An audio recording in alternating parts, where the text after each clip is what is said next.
Everyone, and welcome to Storytime. We're just going to check to make sure that we are on live.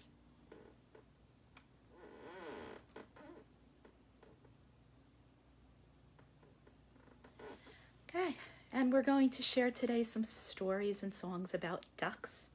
And we do have a special stuffed guest that will be joining us in a little while. So we're going to get ready and sing our song. Okay. We clap to sing hello. We clap to sing hello.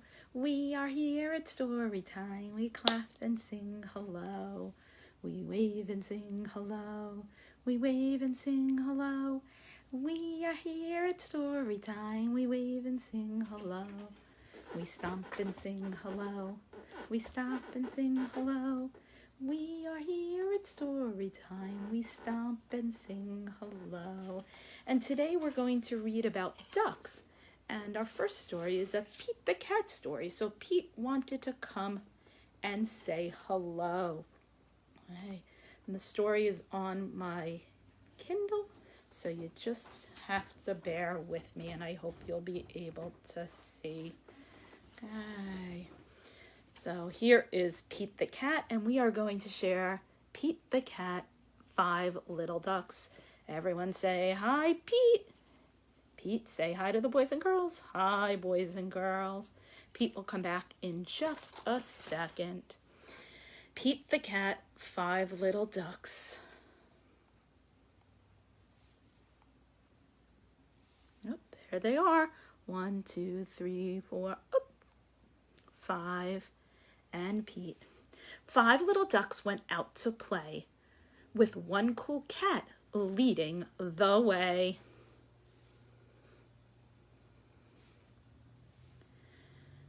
Pete the Cat said, let's splash and swim. But only 4 little ducks jumped in. Can you count them? 1, 2, 3, 4. And there's Pete. 4 little ducks went out to play, with one cool cat leading the way. Pete the Cat said, let's jump and hop. But only 3 little ducks popped up. 1, 2, 3, and Pete. 3 little ducks went to play, with one cool cat leading the way. 1, 2, 3, count those ducks. Pete the Cat said, let's try to swing. But only 2 little ducks flopped their wings. Can you count those? 1, 2. And there's Pete on the swing. 2 little ducks went out to play, with one cool cat leading the way. Pete the Cat said, let's run inside. But only 1 little duck came by. 1 little duck was there to play with one cool cat on this rainy day. Pete the Cat said, it's me and you.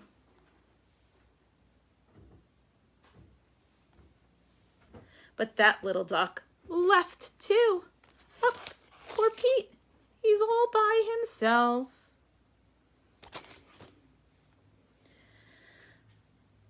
Sad Pete the Cat went out to play, but all of the ducks had gone away.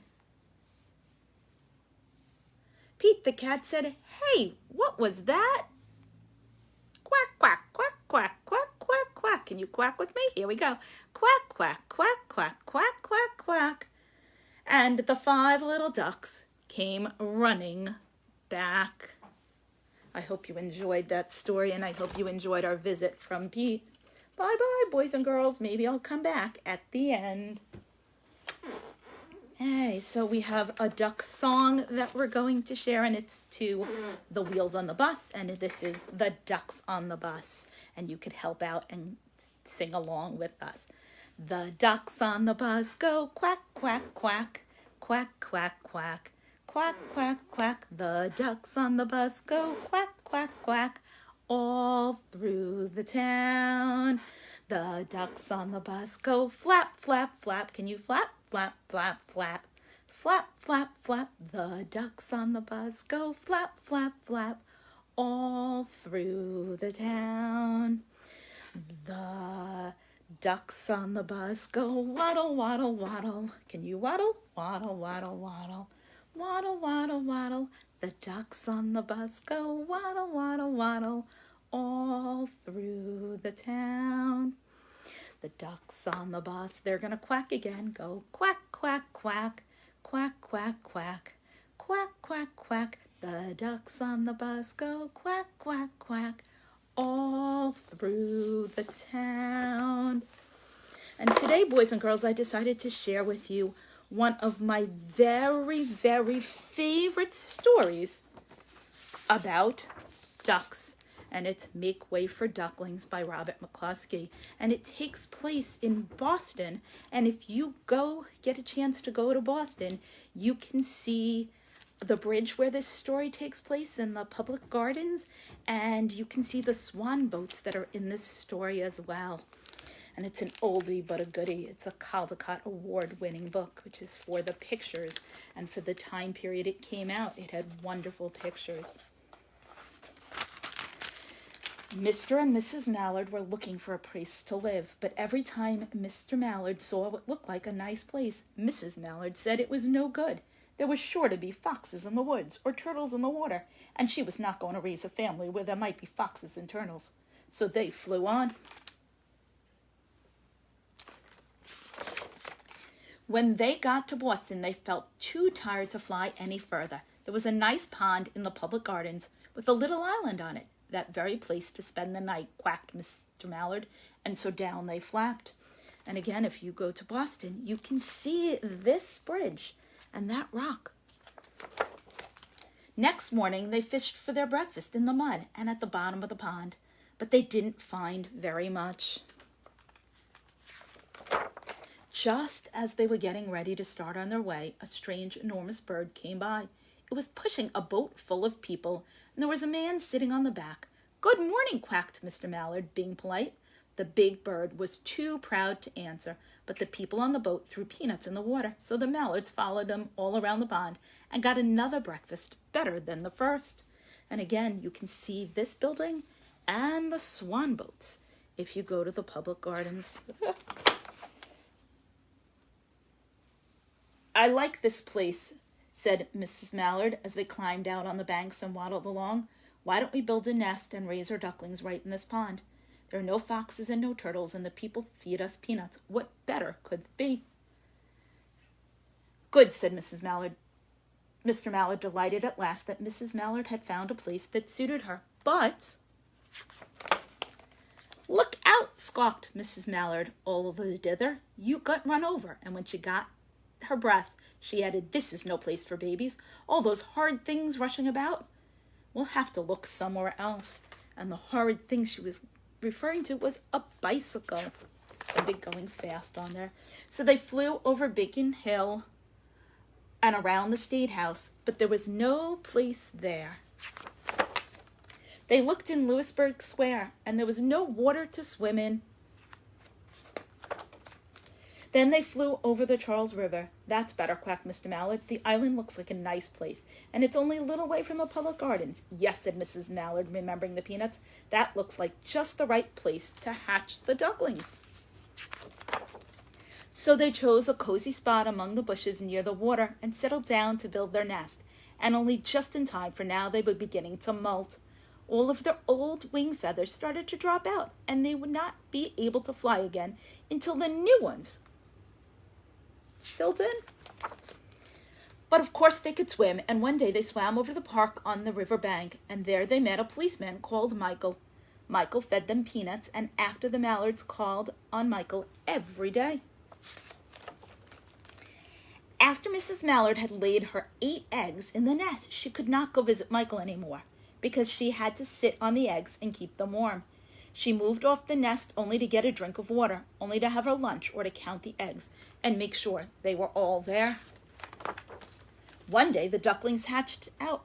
First came Jack, then Cack, then Lack, then mack, then knack, then ack, then pack, and quack. Mr. and Mrs. Mallard were bursting with pride. It was a great responsibility taking care of so many ducklings, and it kept them very, very busy. One day, Mr. Mallard decided he'd like to take a trip to see what the rest of the river was like further on, so off he set. "I'll meet you in a week in the public gardens," he quacked over his shoulder. "Take good care of the ducklings. Don't you worry, Mrs. Mallard. I know all about bringing up children." And she did. She taught them how to swim and dive. She taught them to walk in a line and to come when they were called, and to keep a safe distance from bikes and scooters and other things with wheels. Can you count them? 1, 2, 3, 4, 5, 6, 7, 8. 8 ducklings. When at last she felt perfectly satisfied with them, she said one morning, "Come along, children, follow me." And before you could wink an eyelash, Jack, Cack, Lack, Mack, Knack, Ack, Pack, and Quack fell in line, just as they had been taught. Mrs. Mallard led the way in the water, and they swam behind her to the opposite bank.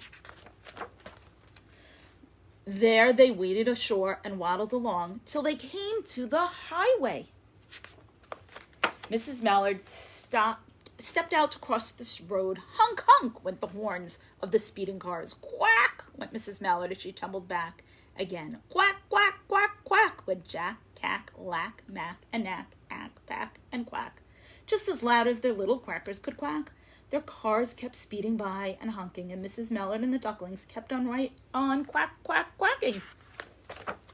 This made so much noise that Michael came running, waving his arms and blowing his whistle. He planted himself in the corner of the road, raised one hand to stop the traffic, and then beckoned with others, the way policemen do, for Mrs. Mallard to cross over. As soon as Mrs. Mallard and the ducklings were safe on the other side, on their way down Mount Vernon Street, Michael rushed back to the police booth. He called Clancy at headquarters and said, "There's a family of ducks walking down the street." Clancy said, "Family of what?" "Ducks," yelled Michael. "Send a police car quick."